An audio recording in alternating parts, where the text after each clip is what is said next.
अगर सरकार ने इतनी बड़ी सुरक्षा दे रखी है, हाई कोर्ट सुप्रीम कोर्ट में एफिडेविट दे रखा है, उसके बावजूद भी सरेआम मीडिया के सामने कत्ल हो रहा, तो क्या ये कानून का राज है? अगर यही कानून का राज है तो जब निजाम बदलेगा, जब सत्ता बदलेगी, फिर यही कानून का राज चलेगा। खुश रहोगे इससे? यही चाहते हो कि यही कानून का राज हो? आज तुम्हारे हाथ में सत्ता है, तुम गुंडागर्दी दिखा रहे हो, कल जब ये सत्ता दूसरे हाथों में आएगी वो भी यही काम करेगी, उससे खुश रहोगे? अगर यही चाहते हो तो सरकार द्वारा कराए गए कत्ल पर अगर आप लड्डू बांटेंगे, जश्न बनाएंगे, तो फिर मैं वही कह रहा हूं कि जब निजाम बदलेगा, जब सत्ता बदलेगी, तब क्या करोगे? तब भी लड्डू बांटोगे क्या? हो इस बात के लिए तैयार? यार मुसलमानों को दिख नहीं रहा है क्या? ये बार बार कहनी पड़ेगी कि मुसलमानों को किस तरह से टारगेट किया जा रहा, समझ में नहीं आ रहा। बार बार आपको टारगेट किया जा रहा। अस्सलाम वालेकुम दोस्तों, मैं हूं शारिफ खान। अभी जो वीडियो क्लिप आपने देखी, ये सुप्रीम कोर्ट के वरिष्ठ वकील हैं भानु प्रताप जी। इनका कहना है कि भारतीय जनता पार्टी ने 2024 के इलेक्शन के बाद कुछ ऐसी चीजें बना करके रख ली हैं जिन पर फौरन अमल होने वाला है। साथ ही साथ इनका यह भी कहना है कि अगर 2024 के इलेक्शन भारतीय जनता पार्टी जीतती है तो हर हाल में, ये कोई कहावत नहीं है, हर हाल में हिंदू राष्ट्र की घोषणा की जाएगी और ऐसी बहुत सारी चीजें हैं जिनमें बदलाव किया जाएगा। और साथ ही साथ भारतीय जनता पार्टी और कानून के बारे में भी कुछ ऐसी बातें इन्होंने बोली हैं जो आपका देखना बहुत जरूरी है। चलिए भानु प्रताप जी की बाकी वीडियो कंटिन्यू करते हैं और इनसे जानने की कोशिश करते हैं कि आखिर 2024 के बाद क्या होने वाला है। इनको क्या ऐसी चीज पता लगी जिसके बाद ये दिल्ली जंतर मंतर पर अपने समर्थकों के पास पहुंच गए और इतनी बड़ी तादाद में इस तरह की खुलासे कर रहे हैं, ऐसी भाषा का प्रयोग कर रहे हैं जिन्हें आम आदमी करते हुए भी डरे। वीडियो शुरू करने से पहले मैं आपको बता दूं, इस वीडियो से इस चैनल का कोई लेना देना नहीं है। इनकी बात की सत्यता की पुष्टि हम नहीं करते। हमारा काम है केवल व्यक्तिगत विचारों को आप लोगों तक पहुंचाना।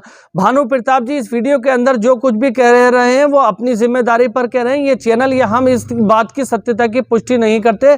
तो चलिए इस वीडियो को शुरू करते हैं। शुरू से लेकर लास्ट तक इस वीडियो को देखना। हिंदू राष्ट्र, राम मंदिर और भी बहुत सारे मुसलमानों को लेकर ऐसे मुद्दों का खुलासा किया है जो शायद सच भी हो सकते हैं और झूठ भी हो सकते हैं। अब ये वीडियो देखकर आपको पता चलेगा आपका जहन क्या काम कर रहा है। कमेंट में अपनी राय जरूर दें। भानु प्रताप जी की ये वीडियो शुरू करते हैं। जिस मीडिया की आप बात कर रहे हो वो तो गोदी मीडिया है, वो तो भांड मीडिया है, वो तो, मैं अगर सीधे सीधे शब्दों में कहूं तो भाजपा की, यूं कहो कि मोदी की दलाली कर रहा है। और क्या कर रहा है? वो तलवे चाट रहा है उनका। तो वो तो उनका एजेंडा है, वो मीडिया नहीं रहा। वो भाजपा का, मोदी सरकार का स्पोक्समैन बन गया, प्रवक्ता बन गया, तो उनके लिए काम कर रहा है, तो उसकी नौकरी कर रहा है, तो उसके लिए काम कर रहा है। वो बात बाकी मीडिया की जिसकी बात कर रहे हो आप लोगों की, मैं समझता हूं उस पर मीडिया ट्रायल नहीं हो रहा, उसके सच को जानने की कोशिश की जा रही है। और उस हत्याकांड का जो सच है वो बड़ा भयानक है और उसके माध्यम से पूरे देश की जनता को और एक समाज विशेष को डराने की बड़ी घिनौनी साजिश है। आप कल्पना कीजिए कि उस मामले में सुप्रीम कोर्ट में जो यूपी पुलिस है उसने कहा कि अतीक अशरफ और इनकी सुरक्षा की जिम्मेदारी हमारी है।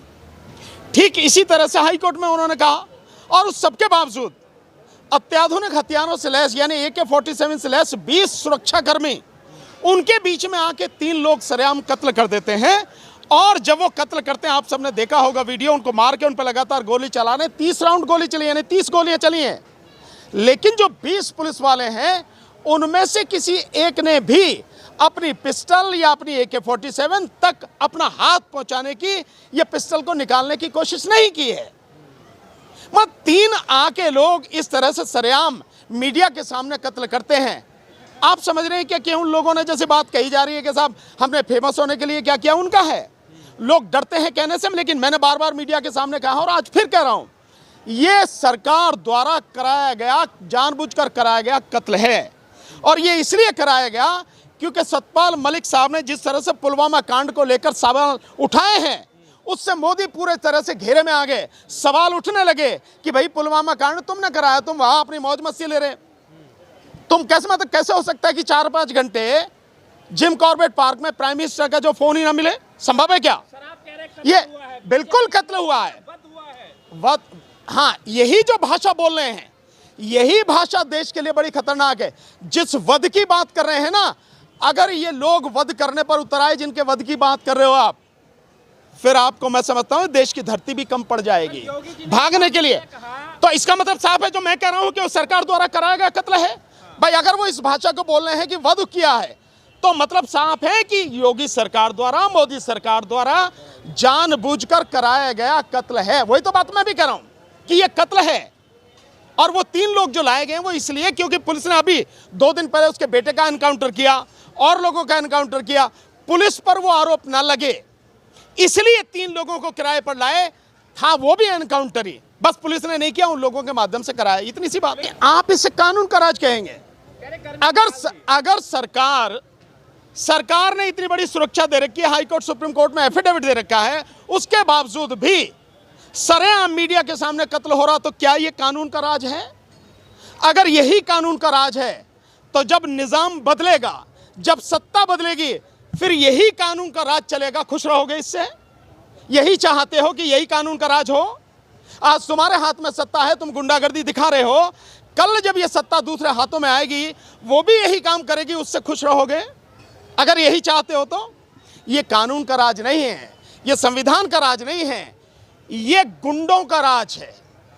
और ये गुंडागर्दी जो चल रही है ये देश के लिए ही नहीं, सभी के लिए बहुत बहुत दुखदाई होगी। कहाँ जंगल राज है भाई? ये तो जंगल से भी खतरनाक राज है भाई। रामराज होगा? हाँ, तो रामराज में भैया जैसे शंभू ऋषि को मार दिया राम ने, अगर यही सब कुछ है तो भाई यही रामराज अगर चलना है तो भाई हम इस रामराज का विरोध करेंगे, पूरी ताकत से करेंगे और देखें कैसे ये रामराज चलेगा। ये भी बता रहे, घोषणा कर रहे हैं आपके सामने। और अगर ऐसी है तो ये बहुत गंभीर स्थिति है कि सरकार द्वारा कराए गए कत्ल पर अगर आप लड्डू बांटेंगे, जश्न बनाएंगे, तो फिर मैं वही कह रहा हूं कि जब निजाम बदलेगा, जब सत्ता बदलेगी, तब क्या करोगे? तब भी लड्डू बांटोगे क्या? हो इस बात के लिए तैयार? ये जो सारी चीजें, और जो लोग लड्डू बांट रहे हैं वो वही लोग हैं जो इस देश को तबाह करना चाहते हैं। जो लड्डू बांट रहे हैं वो वही लोग हैं। यार मुसलमानों को दिख नहीं रहा है क्या? ये बार बार कहनी पड़ेगी कि मुसलमानों को किस तरह से टारगेट किया जा रहा, समझ में नहीं आ रहा। बार बार आपको टारगेट किया जा रहा है और ये उस समय किया जा रहा है जिस समय एक तरफ देश का प्रधानमंत्री जो वो कहता पसमानदा मुसलमानों को साथ लाने के लिए, उनकी भलाई के लिए नौटंकी की जा रही है, और यही पसमानदा मुसलमानों का कत्ल किया जा रहा, फिर भी आपको नहीं दिखाई देता। और कुछ मुझसे दिखाने की, कहने की जरूरत है? मेरे मुंह से ही कहलवाओगे आप? ये सब कुछ सबके सामने हो रहा, सबको दिख रहा है क्या हो रहा है। बात आपको समझने की है। अगर आप नहीं समझेंगे तो यही हाल रहेगा, और जो हो रहा है शायद इससे भी बदतर होगा। इसलिए हम बार बार लोगों को जगा रहे हैं, बार बार लोगों को बता रहे हैं कि 2024 के लिए ईवीएम की लड़ाई में हमारा साथ दीजिए और बैलेट पेपर से चुनाव करवाने के लिए हमारे साथ खड़े होइए और बीजेपी को उखाड़ के फेंकिए, नहीं तो देश की क्या बुरी हालत होगी आपकी कल्पना से बाहर। जो सरकार जो बात कर रही है, जो एनकाउंटर की बात करती है, ठोको नीति की बात करती है, तो सरकार के पास तो था, ठोक ही देना था वहीं के वहीं। भाई उन तीनों को वहीं ठोक देना था। क्या बात थी, क्यों नहीं ठोका? क्यों? क्योंकि बाकायदा सरकार द्वारा कराया गया। अब सतपाल मलिक जी कह रहे हैं तो तुम भी ये बात कह रहे हो, मैं तो इतने समय से कह रहा हूं। मतलब मेरी बात का कोई मतलब नहीं है, मैं इतने समय से कह रहा हूं कि बीजेपी अगर 2024 में जीतेगी उसका एक कारण है केवल ईवीएम। ईवीएम रहेगी तो जीतेगी, आप नहीं हरा सकते चाहे जितनी भी आप कुछ कोशिश कर लीजिए।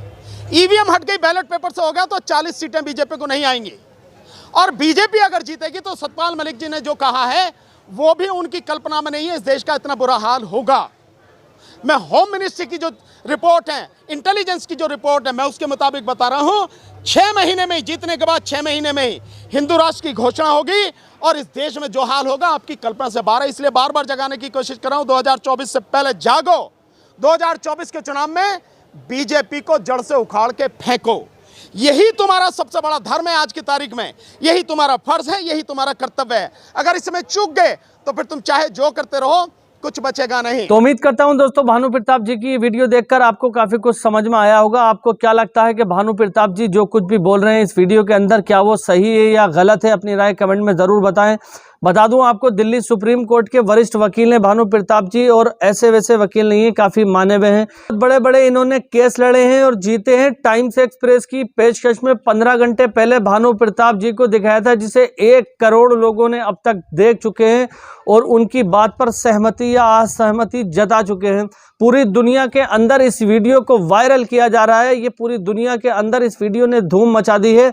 आपकी क्या राय है इस सारी चीज़ों को लेकर, अपनी राय भी ज़रूर दें।